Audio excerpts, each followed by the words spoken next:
Starting சீனில் நம்ம hero அவங்களோட எக்ஸோட கல்யாணத்துக்கு தான் வந்திருக்காங்க.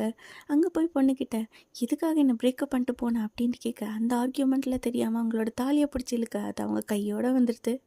இந்த கடுப்புல மாப்பிள்ள நம்ம ஹீரோவை போட்டு அடிக்க போலீஸ் அவங்கள கூட்டிட்டு போயிடுறாங்க. அடுத்த சீன்ல நம்ம ஹீரோயின் குரல் தான் வந்து காப்பாத்துறாங்க. ஏன்னா அவங்க அப்பா மினிஸ்டரா இருப்பாங்க. நம்ம ஹீரோவோட ஜாபே மற்றவங்களுக்கு சர்ப்ரைஸ் பிளான்ஸ் எல்லாம் பிளான் பண்றது தான். இந்த மாதிரி ஒரு நாள் நம்ம ஹீரோ அவங்களோட கிளைண்ட்டுக்கு அவங்க டீமோட சேர்ந்து ட்ரெயினில் சர்ப்ரைஸ் பிளான் பண்ணிருக்க, என்ன நடக்குதுன்னு எதுவுமே புரியாம நம்ம ஹீரோவை முழிச்சிட்டு இருக்க.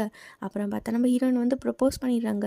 நம்ம ஹீரோவா ஸ்டன் ஆகி என்ன சொல்றேன்னு தெரியாம அவரை அக்செப்ட் பண்ணிக்கிறாங்க.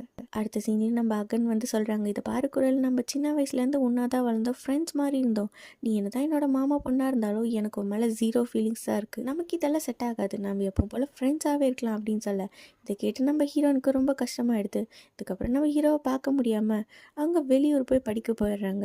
அதுக்கப்புறம் ஒரு நாள் நம்ம ஹீரோ பைக்கில் அவங்க ஃப்ரெண்டோட போயிட்டு இப்போ நம்ம ஹீரோக்கு ஆக்சிடென்ட் ஆகி பிளாங்க் அவுட் ஆக அந்த லாஸ்ட் மினிட்ல அவங்க குரல் கூட இருந்த ஹாப்பி மெமரிஸாக நம்ம ஹீரோக்கு வந்து போக அப்போ தான் புரியுது உண்மையாலுமே அவருக்கு குரலை பிடிச்சிருக்கு அப்படின்னு. அடுத்த சீனில் நம்ம ஹீரோ அவங்க மாமா கிட்ட போய் பேசுகிறாங்க, நான் குரலை ரொம்ப லவ் பண்ணுறேன், நீங்கள் அவகிட்ட பேசுங்க, நான் ஃபர்ஸ்ட் அவட்ட